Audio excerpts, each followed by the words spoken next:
Salut, c'est Ezobook, bienvenue sur ma chaîne Survivaliste. Aujourd'hui on va parler de la CB, c'est le sujet du jour. Alors vraiment pour débutants, c'est-à-dire encore limite vous n'êtes pas encore équipé et vous posez la question est-ce que ça vaut le coup ou pas. Donc là peut-être que ça va répondre à vos questions. Si vous êtes radio amateur, laissez-moi vous dire que vous allez perdre votre temps. Je vous conseille plutôt d'aller regarder une autre vidéo ou de faire autre chose. Hein, c'est pour vous que je dis ça. En plus, il est possible que je pique un petit peu, hein, que je lance deux, trois petites crottes de nez comme ça. Alors, par quoi commencer? Pourquoi la CB? Eh bien, c'est sûr que ça va vous en poupe depuis quelques semaines. Dans le milieu du survivalisme, on en parle de plus en plus. Et donc, ça intéresse les gens, moi y compris. Ça fait à peu près un mois que je creuse la question. Je me suis équipé. C'est ce que vous voyez là. Et donc pourquoi? Parce que évidemment j'ai, comme tout le monde, un poste, un UV5R, donc ça fait VHF, UHF, et puis quand on écoute les conversations le dimanche matin, encore dimanche matin, le plus loin, je l'ai entendu comme s'il était vraiment juste à côté, hein, c'était vraiment parfait. Il était donc du côté de Fromentine, ça c'est Noirmoutier, c'est quand même à 3 heures de route de chez moi. Je passe pas par des relais ni quoi que ce soit, d'ailleurs j'y connais rien, mais voilà. Donc je les entendais discuter entre eux et ils étaient super loin. Donc je sais plus, c'est peut-être à 200 km, un truc comme ça. Donc ça serait le top, sauf qu'on n'a pas droit de s'en servir. Et il nous reste quoi? L'UHF c'est comme Tokiwoki, donc cela comme c'est un petit peu plus boosté, donc on arrive quand même à atteindre des distances de poste à poste de 7-8 km, mais pas plus. C'est-à-dire que s'il n'y a personne dans ce rayon-là, vous ne pourrez pas entrer en communication. Et quand on est perdu au milieu de la campagne, comme moi, donc milieu rural extrême, c'est mort. Après, il existe des plus gros postes type CRT, Micron, de Retavis, qui plutôt ont bonne réputation, avec une grande antenne fixe sur le toit. Mais il paraît que ça ne va pas aussi loin que la CB. La CB, c'est fait pour ça. C'est une question de fréquence. Plus la fréquence est hachée comme ça, moins ça va loin. Et puis si la sinusoïde est plus longue, comme ça va plus loin. Donc la CB, donc 27 MHz, Citizen Band, c'est plutôt de cet ordre-là. C'est fait pour aller loin. Bon, très bien. Alors la CB, paraît-il que c'est encore utilisé en France. Pas forcément dans le milieu francophone, mais en France, ce serait le cas. Bon. Comment savoir s'il y a des gens qui utilisent la CB dans ma région? Tu peux pas. Tu peux pas. Il n'y a pas de carte avec le nombre de amateurs radio, hein, différent de radio amateur. Radio amateur, c'est ceux qui ont la licence, amateur radio, c'est ceux qui ont la CB.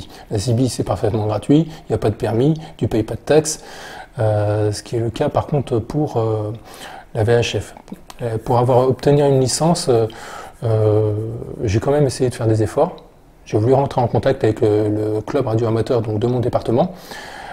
J'ai fait carrément une enquête digne de Sherlock Holmes pour pouvoir trouver ne serait-ce que l'adresse.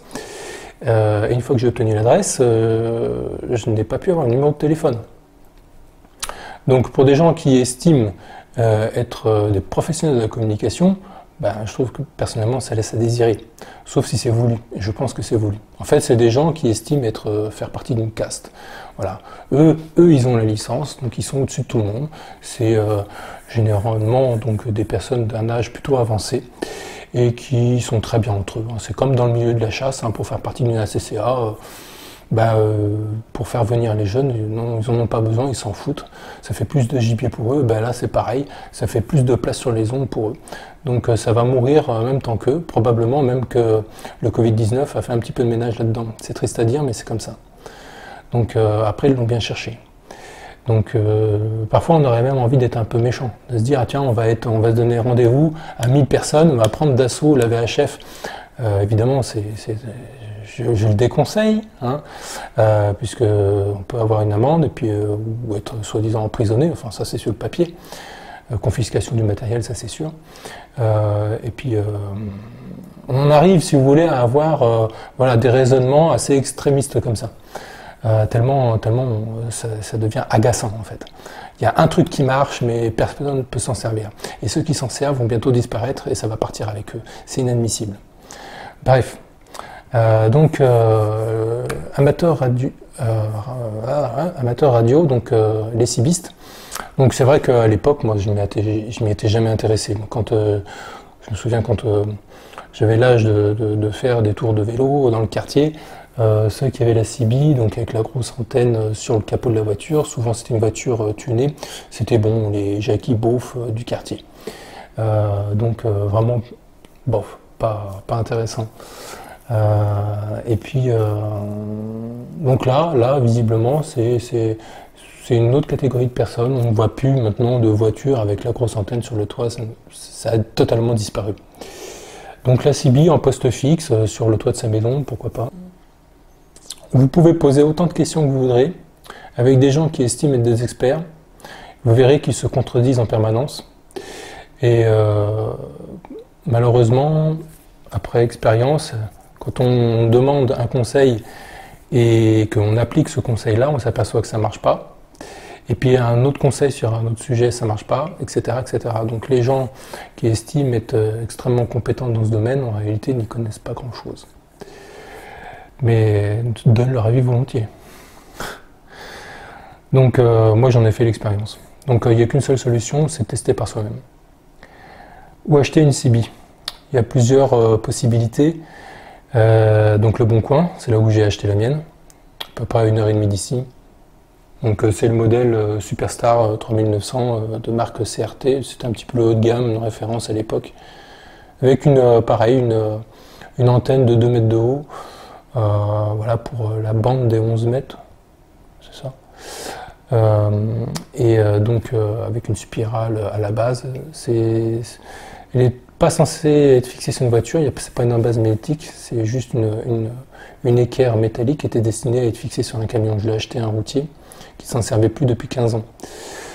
Donc c'était en excellent état, et puis je suis arrivé, je l'ai branché sur la batterie pour tester si elle fonctionnait toujours, parce que bon, un matériel qui a 25 ans, le gars me dit ça fait 15 ans qu'il s'en est pas servi, il a beau me dire que c'est en bon état, je veux quand même le voir.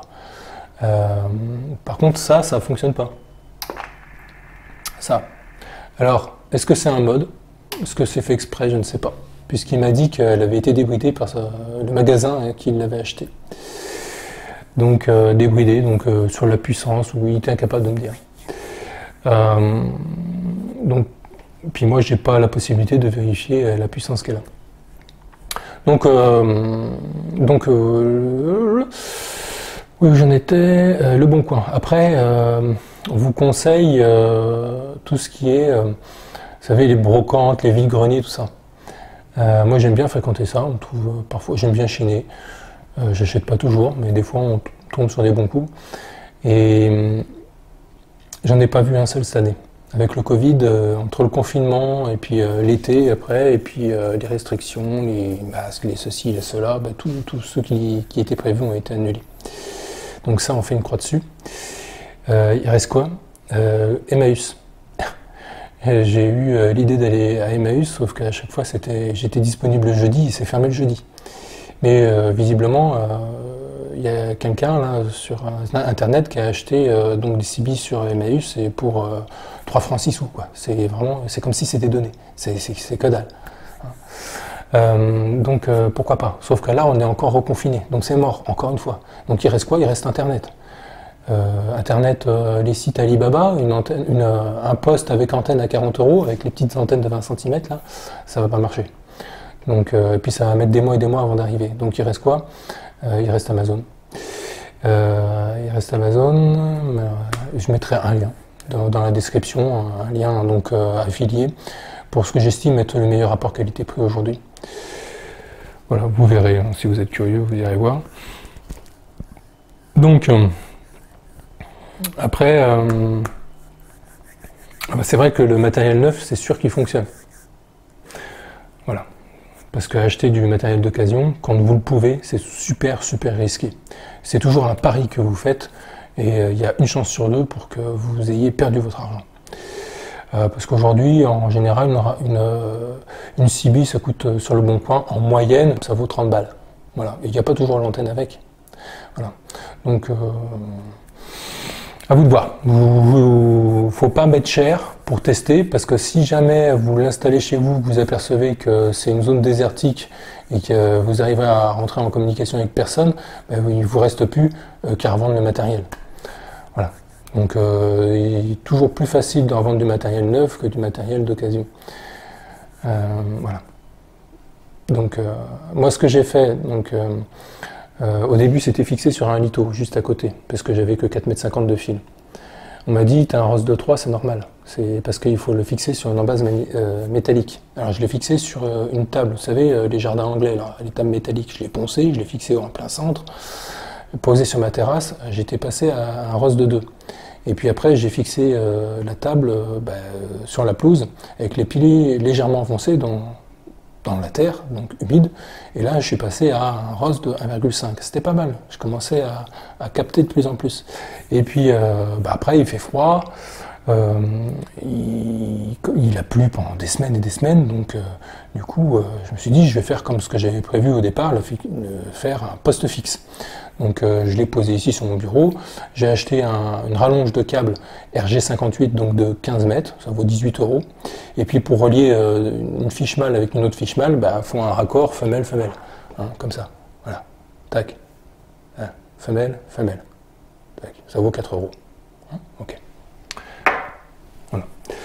Et puis, donc, je l'ai fixé, cette antenne de voiture, sur donc, un mât métallique, le mât qui supporte l'antenne de ma télévision. Donc aujourd'hui, la télévision, au niveau des ondes, ça a disparu, on est tous sur de la TNT, c'est numérique, donc il n'y a plus d'interférence possible.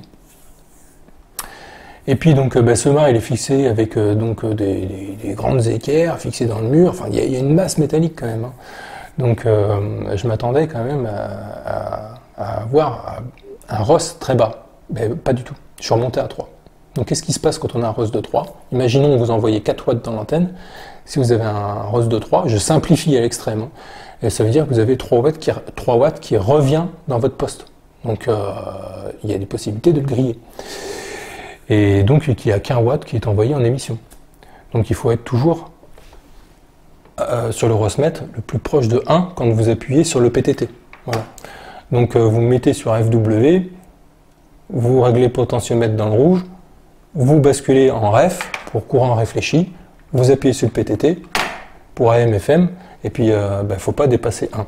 Et puis si jamais vous êtes en BLU, il faut souffler dans le poste pour faire bouger l'aiguille. Voilà. Donc voilà, je suis pas très content, je suis pas tellement satisfait. J'arrive de moins en moins à avoir de contacts. Les contacts que j'ai eus dernièrement, c'est sur le CW, hein, parce qu'il y a le CW, l'AFM, l'AM, l'USB et le LSB, donc USB, LSB, donc ça c'est le BLU en français. C'est tout simplement que l'onde, on va dire qu'elle est coupée en deux.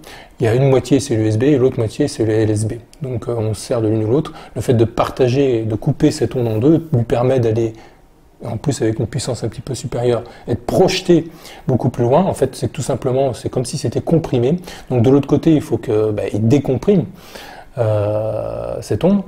Et puis en modulant donc un petit potentiomètre sur la tonalité de la voix, etc. Parce que s'il ne le fait pas, vous avez l'impression que la personne, en fait, elle parle sous l'eau. C'est tellement déformé. C'est pour ça ma petite introduction sur le petit bonhomme de la Lune.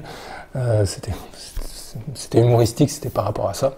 On a des fois l'impression vraiment de... C'est tellement dégradé le son qu'on n'arrive même pas toujours à savoir en quelle langue il parle, le gars. C'est à ce point-là. On ne sait pas en quelle langue il parle. Qu'est-ce que vous voulez avoir une conversation avec ça? Donc la BLU, c'est bien, on va loin, mais loin pour capter des gens qui ne parlent pas la même langue que vous, c'est quoi l'intérêt? Et en AM, si les gens étaient équipés, on les capterait là. C'est d'ailleurs aussi pour ça que quand les postes CB de base n'ont qu'une seule possibilité de fréquence, c'est l'AM. puis après la FM, ça a une portée encore plus courte, mais par contre avec une qualité de son qui est équivalente à la musique que vous entendez sur le poste radio de votre voiture. Et puis après le CW. Donc CW, hein, c'est censé ne servir que pour le code Morse, le bip bip bip bip bip. Et sauf que moi, les seules personnes que j'ai entendu parler, c'était sur le CW. C'est incompréhensible, c'est un imbroglio, c'est super compliqué. La télécommunication, c'est super compliqué. Et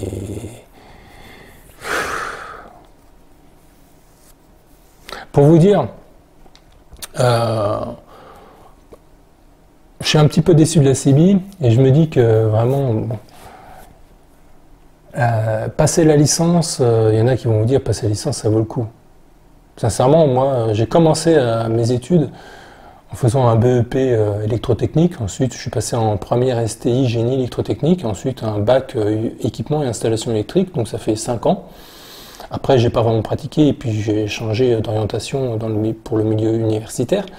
Mais ces 5 ans de formation en électricité et en électronique m'ont donné quand même certaines bases. Même, je me souviens pas de tout, mais quand j'ai lu le programme de ce qu'il faut apprendre pour passer la licence, mais c'est un truc de dingue. Le questionnaire, les QCM, mais c'est carrément du niveau ingénieur. Donc moi, je ne suis pas capable. J'ai pas le temps ni l'énergie de replonger dans les livres comme si j'allais passer le bac. Non. Et tout ça pour parler de quoi? De la pluie et du beau temps? Le dimanche matin? Non, j'ai autre chose à foutre. Franchement, j'ai autre chose à foutre à perdre mon temps comme ça. Voilà. Bon, sinon aussi, quelque chose qui peut vous servir, c'est quand vous voulez faire un poste fixe, il existe les alimentations, mais ça, les alimentations, c'est bien, ça coûte cher. Et puis c'est bien pour des postes qui coûtent cher, pour du matériel acheté d'occasion. Sincèrement, faut pas se prendre la tête. Moi, j'ai dans mon bordel un gros tas de câbles dans lequel je pioche à chaque fois que j'ai besoin de quelque chose. Ça fait des années et je trouve toujours ce que je veux dedans.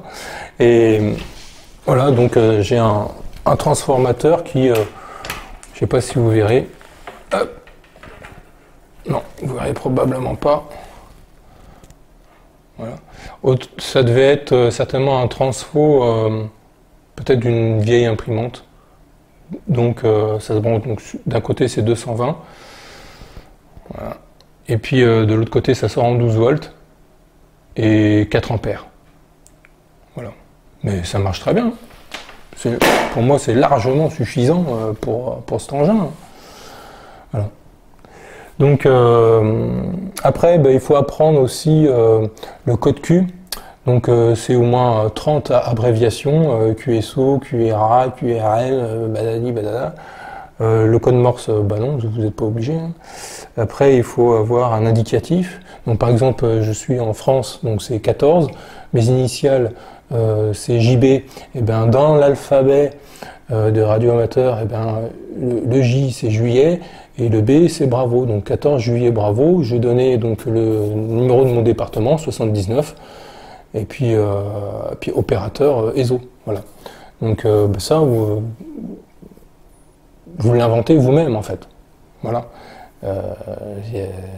Dans la CB, il n'y a personne qui va vous dire il faut que tu t'appelles comme ça. C'est très différent des radioamateurs. Ce n'est pas donné par la préfecture. Il n'y a pas besoin de remplir un questionnaire. Hein. Moi, quand il y a, je sais pas moi, au moins 4 ans, quand j'ai rempli un questionnaire pour avoir ce type d'indicatif, tout en étant donc j'ai bien expliqué que c'était pour rester sur l'UHF. J'ai dit que j'avais un poste, un Bofeng. Bah des rétro Satanas. J'attends toujours, 4 ans après, mon indicatif. Voilà. Donc quand je vous dis que les mecs ils se prennent pas pour de la merde. C'est pas méchant, c'est que c'est la réalité, c'est comme ça. Et que si jamais vous regardez cette vidéo et que vous estimez que c'est faux, peut-être que vous êtes l'exception aussi. Moi, je vous parle de la majorité. Voilà. Et je vais retenir ma langue. Donc voilà, donc il y a des petites choses à savoir au niveau de la base quand même, a priori, parce que bon, ben, de toute façon les conversations, ça restera beaucoup de lettres et de chiffres, voilà.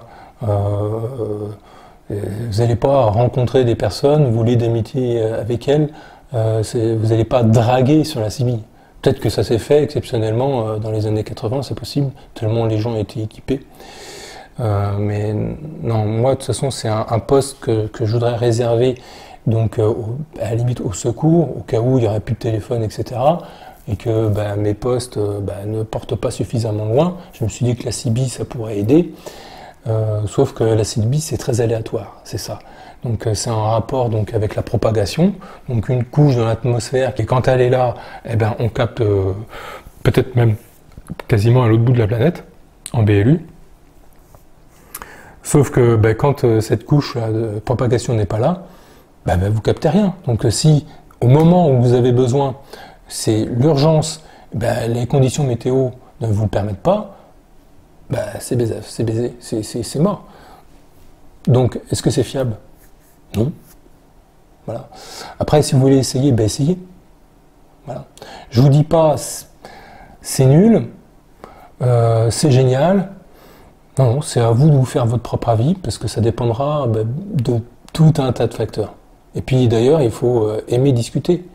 Si vous n'êtes pas un bavard, si vous voulez vous contenter d'écouter, achetez pas une CB. Hein. Une CB, c'est fait pour parler. Hein, avec un micro amplifié ou un micro non amplifié. Donc ça, c'est pas amplifié. Voilà. Donc, voilà. Ah.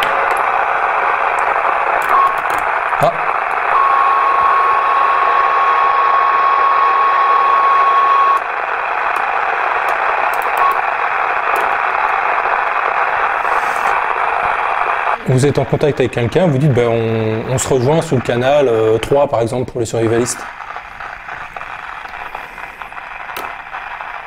Donc là je fais avec vous, je vais faire le tour, hein, regardez. Je fais le tour. Là je suis en FM. Il fait beau, le temps est dégagé, il n'y a pas de nuages. En AM.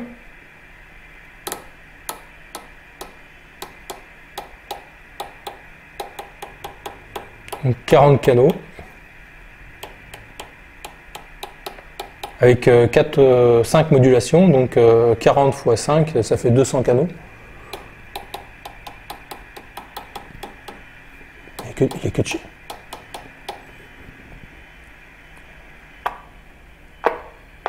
En USB. Quand j'étais dans mon jardin branché sur ma table, il n'y a pas de problème, j'entendais pas mal de monde.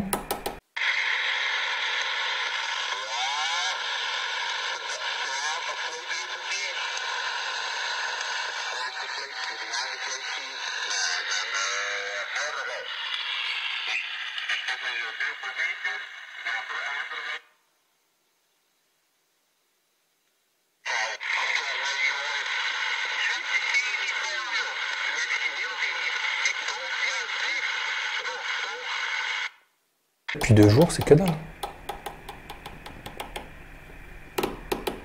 Rien.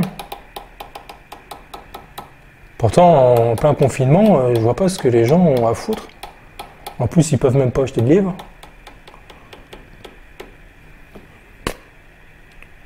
Si, la seule personne que j'ai entendue, c'était sur le CW. C'est sur le canal 33. Bon, aujourd'hui, il est plus là.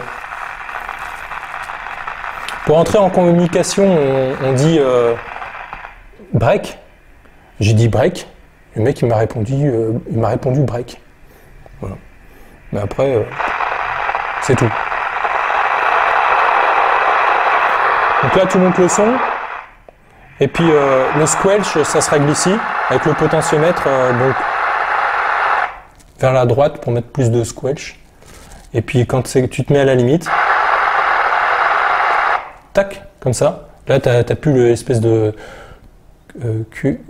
QRM, le bruit, là, et ben, ça s'enlève, et puis il n'y a que la voix. Donc là, après, Voilà, ça enlève donc les parasites. Voilà. Bon, après, si vous voulez vous renseigner,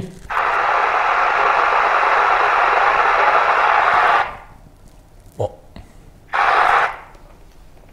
quand c'est comme ça veut dire qu'il y a quelqu'un qui essaye.